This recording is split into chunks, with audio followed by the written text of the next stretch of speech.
Semua ini kulakukan karena kau tidak menyintai aku lagi? Bukan begitu, Roma. Atau memang dengan sengaja kau tidak membuat aku menderita? Tidak, Roma. Hukum Ani. Udah cerai itu.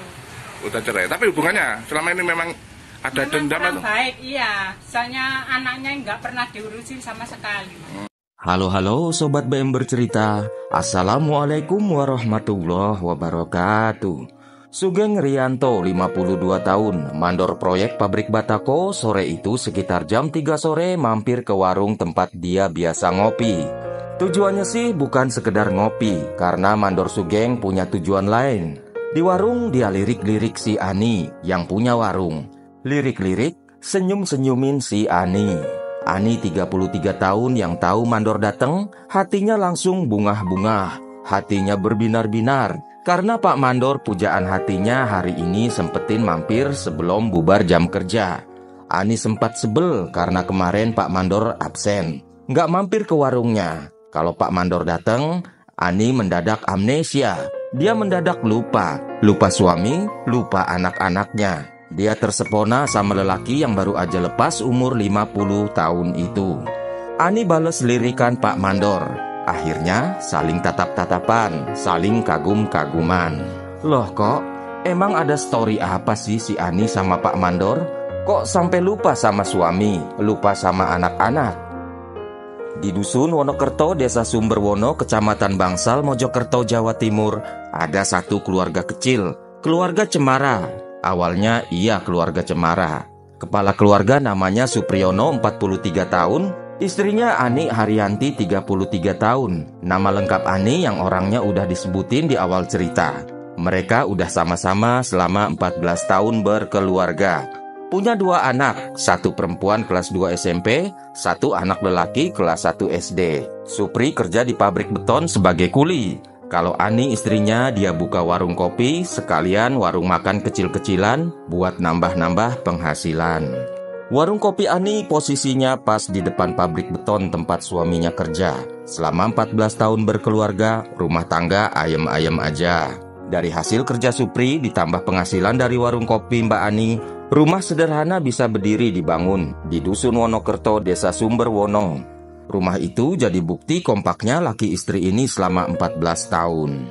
Posisi warung kopi Mbak Ani yang persis adep-adepan sama pabrik tempat suaminya kerja, bikin Ani jadi kenal teman-teman suaminya. Karena warung kopi Ani emang strategis buat nongki-nongki, buat hangout, buat jadi tempat tongkrongan karyawan-karyawan pabrik teman-teman suaminya.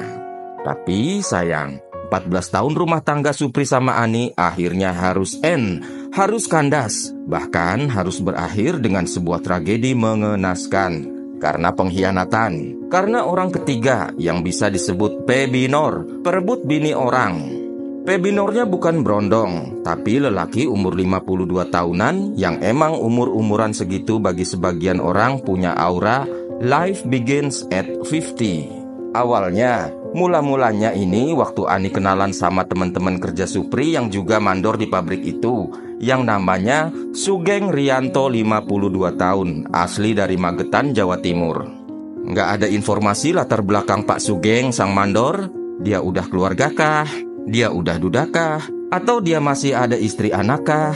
Nggak ada informasi soal itu yang dijembreng di media-media. Awal kenal Ani, ya mungkin Sugeng sering mampir di warung kopinya si Ani. Dari sering ketemu, saling kenal, jadi temen. Awal kenal orang itu berdua di awal tahun 2018. Pak Mandor deketin Ani. Walau sang mandor tahu kalau Ani ini istri dari Supri bawahannya di pabrik. Tapi di sini rupanya gayung bersambut. Entah karena pesona Pak Mandor di umur 50 tahunannya yang makin mempesona, atau entah emang Ani yang menggatal. Diam-diam orang itu berdua saling lirik-lirikan, saling kagum-kaguman, sampai-sampai ada rasa suka dari masing-masing pihak. Pak Mandor juga si Ani. Ani dia tahu kalau dia punya suami, punya anak, punya keluarga, tapi tetap dia mau aja dideketin sama Pak Mandor. Kalau pagi sang mandor Sugeng yang biasanya udah ngopi dari rumah, tapi dia harus sempet-sempetin ngopi lagi di warung Ani buat sekedar say hello darling. Tentu aja say hello darlingnya sambil bisik-bisik, takut ketahuan orang lain, apalagi takut ketahuan Supri suami si Ani. Selesai ngopi, sebelum pergi, Pak Mandor tentu aja punya ritual. Sempetin bikin ritual, colek-colek Ani sedikit. Ritual selesai, baru dah masuk ke gerbang pabrik. Hubungan Pak Mandor sama Ani makin lama makin deket, makin rapet. Rasa suka keduanya akhirnya berubah jadi cinta yang akhirnya hubungan gelap terjadi. Keduanya mulai start hubungan gelap di akhir tahun 2018. Hubungan gelap ini nggak cuma lirik-lirik, colek-colekan di warung. Diem-diem Pak Mandor sama Ani sering ketemuan di luar. Yang pasti si Supri suami Ani ini nggak tahu.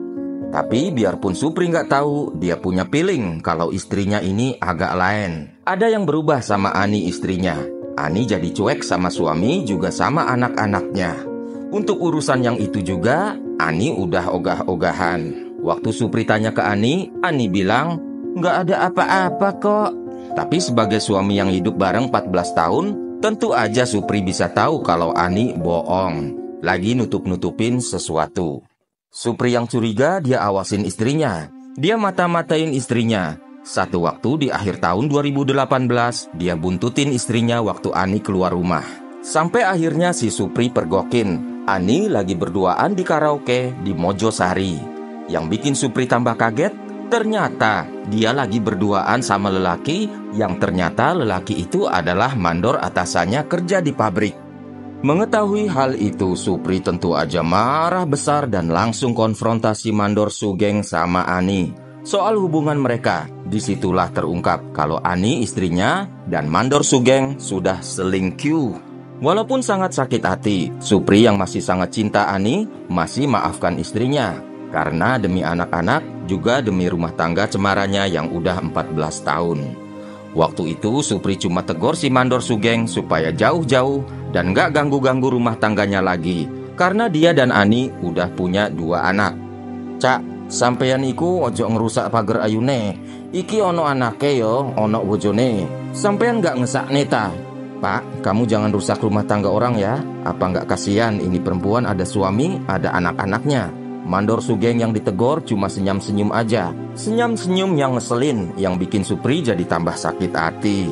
Abis kepergok kayak gitu, hubungan keluarga cemara Supri sama Ani jadi mulai gak harmonis lagi. Mereka jadi sering cekcok.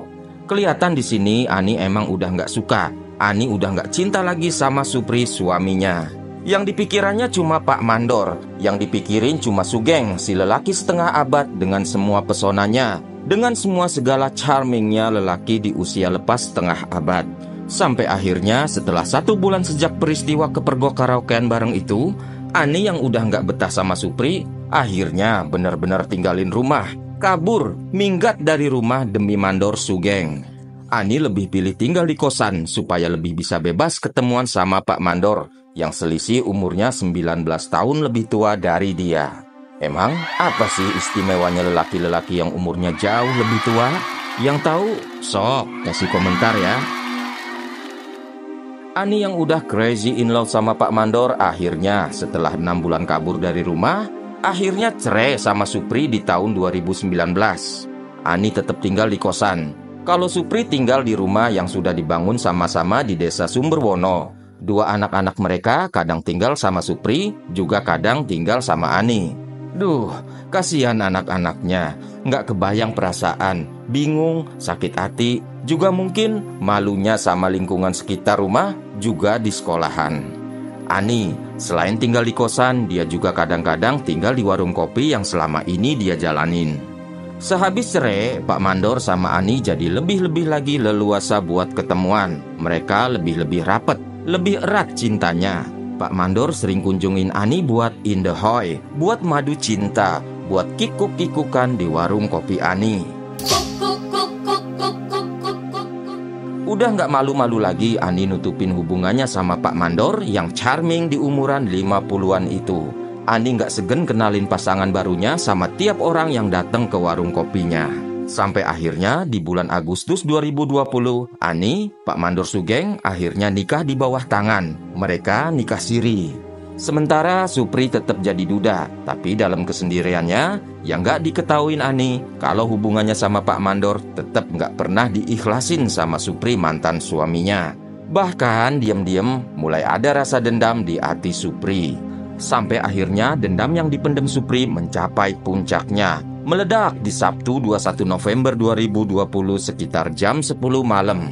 Di mana malam itu dua anak mereka lagi sama-sama Ani di warung kopi. Malam itu Supri telepon anak pertamanya yang perempuan supaya pulang tidur di rumah aja kayak biasanya. Tapi si kakak bilang kalau adiknya udah tidur. Supri datengin warung, maksudnya mau jemput anak-anaknya pulang. Di warung itulah Supri nggak tahu kalau Pak Mandor ada di sana. Tahu ada si Mandor, rasa marah, cemburu juga dendam kesumat Supri muncul lagi. Sampai-sampai Supri nggak bisa mikir jernih lagi. Akhirnya di malam itu di warung kopi, Supri cekcok sama Pak Mandor.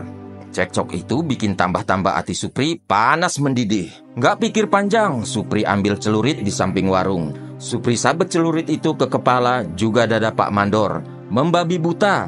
Saking full powernya karena kesetanan, sampai-sampai celurit itu nancep di dada tembus langsung ke jantung Pak Mandor. Seketika Pak Mandor Sugeng kesungkur, terkapar di lantai.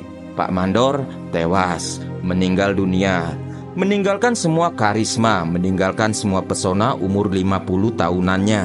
Sayangnya kejadian itu dilihat langsung anak-anak Supri. Peristiwa itu bikin geger di lokasi warung malam itu, karena Ani yang tadi coba pisahin teriak-teriak minta tolong. Sehabis menghabisi korban, Supri langsung melarikan diri dari tempat kejadian. Warga yang dengar teriakan Ani langsung ngumpul ke lokasi. Disitulah mereka temuin Mandor Sugeng Rianto yang udah nggak bernyawa dengan celurit yang masih nancep di dadanya. Waktu itu warga kejar sampai berhasil tangkap Supri yang coba kabur. Supri diamankan ke Mapolres Mojokerto untuk dilakukan penyelidikan lebih lanjut. Petugas yang akhirnya datang bawa tubuh Sugeng ke Rumah Sakit Umum Dr. Profesor Dr. Sukandar di Kecamatan Mojosari untuk diotopsi. Ke penyidik, Supri ngaku semua perbuatannya yang sudah habisi nyawa Pak Mandor Sugeng. Karena dendam, korban udah merebut istrinya. Dia sakit hati karena rumah tangganya sama Ani yang udah 14 tahun sampai punya anak 2 harus runtuh, ambruk, cerai, pisah akibat perselingkuhan Ani dengan Pak Mandor. Supriyono bilang dia nggak bisa kendalikan amarahnya waktu tahu Pak Mandor Sugeng ada di warung kopi mantan istrinya. Sehingga dia habisin Pak Mandor Sugeng pakai celurit di lokasi kejadian. Di sisi lain saat diperiksa oleh petugas, Ani mengatakan, "Aku wes nyoba misah karo anakku, wes tak surung karo anakku, tapi nggak kuat misahnya. Saya sama anak-anakku udah coba pisahin, udah saya dorong sama anak-anak saya, tapi tetap tak bisa melerai," ujar Ani sambil nangis sesenggukan. Meski begitu, Supriyono berkilah, nggak ada niat buat lakukan tindakan sadis itu. Dia nggak ada niat habisin Mandor Sugeng, walau dia sangat sakit hati. Supri ngejelasin, dia nggak tahu-tahu datang begitu aja ke tempat kejadian perkara atau TKP mau ngajak gelut. Nggak ada niat mau tengkar. Katanya dia berusaha mau komunikasi lagi buat lurusin permasalahan. Tapi lagi-lagi respon yang ditunjukin Mandor Sugeng nggak sesuai harapan. Jadi pecah tuh pertengkaran antara Supriyono sama Mandor Sugeng buat kesekian kalinya. Saya tanya dulu, maumu itu apa geng? Tapi dia nggak jawab. Dia mau berdiri mau melawan. Kan dulu pernah adu fisik, kata Supri. Selain itu Supri ngaku sebelum naik ke lantai 2 dia ambil celurit di sebelah warung. Senjata tajam yang lama disimpan buat jaga warung kalau terjadi hal yang tidak diinginkan. Jadi celurit itu emang udah ada di lokasi, bukan dibawa dari rumah. Kapolres Mojokerto ngejelasin, dari hasil pemeriksaan polisi udah ketemu motif pelaku. Supri tega menghabisi Mandor Sugeng Rianto lantaran udah lama nyimpen dendam sakit hati. Supriyono harus tetap menjalani proses hukum karena menghilangkan nyawa korban. Atas perbuatannya, kuli pabrik Batako itu harus jadi pesakitan di persidangan. Supriyono dijerat dengan pasal 338 KUHP tentang penghilangan nyawa dan dituntut hukuman 13 tahun pidana penjara oleh jaksa penuntut. Terima kasih sudah nyimak video ini, semoga bisa diambil hikmahnya. Wassalamualaikum warahmatullahi wabarakatuh. Have a nice day and bye-bye. Ani, sungguh kau terlalu. tinggalkan suamimu, tinggalkan anakmu demi suami baru.